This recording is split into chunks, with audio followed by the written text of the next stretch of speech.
Hi అండి. మనం nail polish వేసుకుంటూ ఉంటాం కదండీ! కానీ ఒక్కొక్కసారి నెయిల్ పాలిష్ వేసుకునే క్యాపులనేవి టైట్‌గా అయిపోతూ ఉంటాయి. మనం ఎంత తీసినా గానీ రాకుండా ఉంటాయి. అలా అవ్వకుండా ఉండాలి అంటే, ఈ ప్రాబ్లమ్‌ని మళ్ళీ ఫేస్ చేయకుండా ఉండాలి అంటే గనక, ఈ చిన్న టిప్‌ని యూజ్ చేయండి. ఈ టిప్‌ని యూజ్ చేశారు అంటే గనక నెక్స్ట్ టైమ్ నుంచి ఇలాంటి ప్రాబ్లమ్స్ అనేవి ఫేస్ చేసే పని ఉండదు.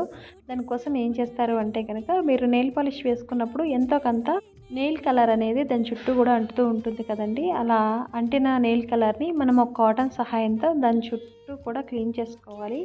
చేసుకున్న తర్వాత వాస్లిన్ తీసుకొని మళ్ళీ దాని చుట్టూ రాసేసి, ఆ తర్వాత మనం క్యాప్ పెట్టుకున్నాము అంటే గనక, ఆ క్యాప్ అనేది టైట్‌గా అవ్వకుండా ఉంటుందండి. మనం నెక్స్ట్ టైమ్ ఎప్పుడు ఓపెన్ చేసినా కానీ ఈజీగా ఆ క్యాప్ అనేది వచ్చేస్తూ ఉంటుంది. ఈ టిప్ నచ్చిందా? నచ్చితే గనక లైక్ చేయండి, షేర్ చేయండి. అలాగే ఇలాంటి మరిన్ని యూస్‌ఫుల్ వీడియోస్ కోసం నా ఛానల్‌ని ఫాలో చేయండి. కొత్తగా చూసిన వారైతే సబ్స్క్రైబ్ చేసుకోండి. Thank you for watching.